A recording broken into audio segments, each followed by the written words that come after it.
আপনারা নিশ্চয়ই বিভিন্ন ধরনের মাছের কালিয়া রেসিপি খেয়েছেন। আজকে আমি আপনাদের এক নতুন ধরনের মাছের কালিয়া রেসিপি করে দেখাবো। এই মাছের কালিয়া রেসিপি খুব সহজ এবং খুব কম সময় বানিয়ে নিতে পারবেন। আপনাদের সবাইকে বাংলা ট্রেডিশন কিচেনে স্বাগত। এই মাছের কালিয়া বানানোর জন্য আমি এখানে 600 গ্রাম রুই মাছ নিয়েছি। আপনারা চাইলে কাতলা মাছও নিতে পারেন।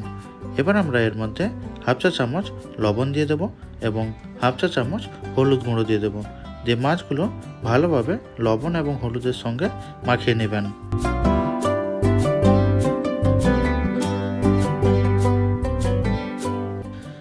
এবার একটা পেস্ট বানানোর জন্য আমি এখানে দুটো পেঁয়াজ নিয়েছি।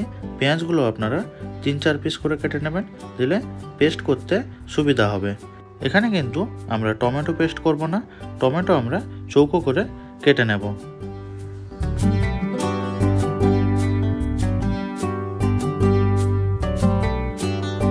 ঝালের জন্য আপনারা 5টা কাঁচা লঙ্কা নিয়ে নেবেন।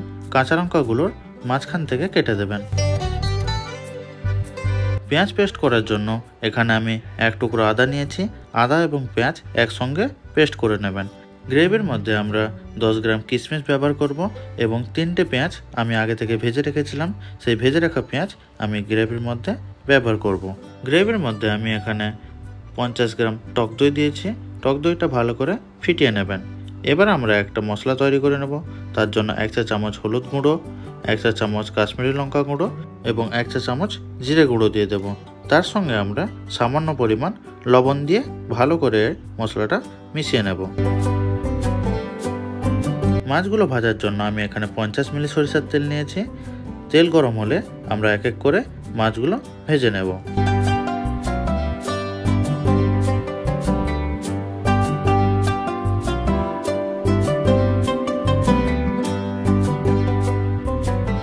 মাছগুলো ঠিক বেশি কড়া করে ভাজবেন না, হালকা ভাজা হয়ে গেলে কিন্তু মাছগুলো তুলে নেবেন।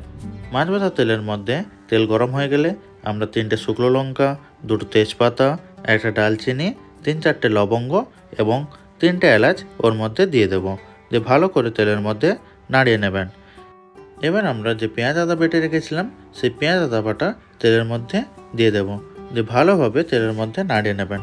যখন দেখবেন পেঁয়াজের জল শুকিয়ে এসছে সেই সময় আমরা টমেটো দিয়ে দেব।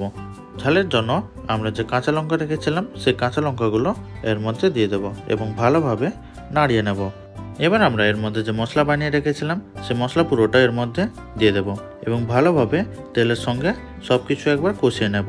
কষানো হয়ে গেলে আমরা এর মধ্যে যে টক দই রেখেছিলাম সেই টক দই পুরোটা দিয়ে দেব এবং 5 থেকে 10 মিনিট ভালো করে মশলাটা কষিয়ে নেবেন।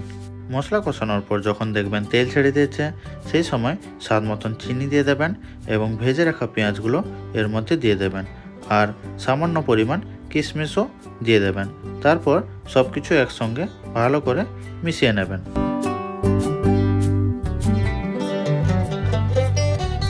মশলা কষানো হয়ে গেলে আপনারা এর মধ্যে গরম জল দিয়ে দেবেন। আপনি যতটা পরিমাণ জল দিতে চান ততটা পরিমাণ কিন্তু জল দিয়ে দেবেন।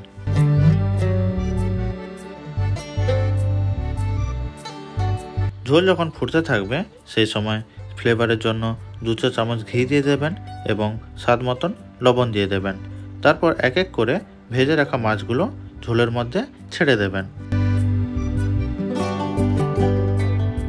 ঝোলের মধ্যে মাছগুলো ছাড়া হয়ে গেলে 10 থেকে 15 মিনিট ঝোলটা ভালোভাবে ফুটিয়ে নেবেন এবং তরকারি নামানোর সময় আমরা এখানে 1 চা চামচ গরম মশলা গুঁড়ো দিয়ে দেবো। তার সঙ্গে সামান্য পরিমাণ ঝোলের ওপর ভেজে রাখা পেঁয়াজগুলো দিয়ে দেবেন। এবার কিন্তু আপনাদের রুই মাছের কালিয়া পারফেক্টলি রেডি হয়ে গেছে। এবার আপনি এই রুই মাছের কালিয়া ভাত অথবা পোলাওর সঙ্গে খেয়ে দেখবেন, খুবই অসাধারণ লাগে। আজকের মতন আমি এখানে ভিডিওটা শেষ করছি। আপনাদের সঙ্গে দেখা হবে পরের ভিডিওতে। ততদিন ভালো থাকবেন, সুস্থ থাকবেন।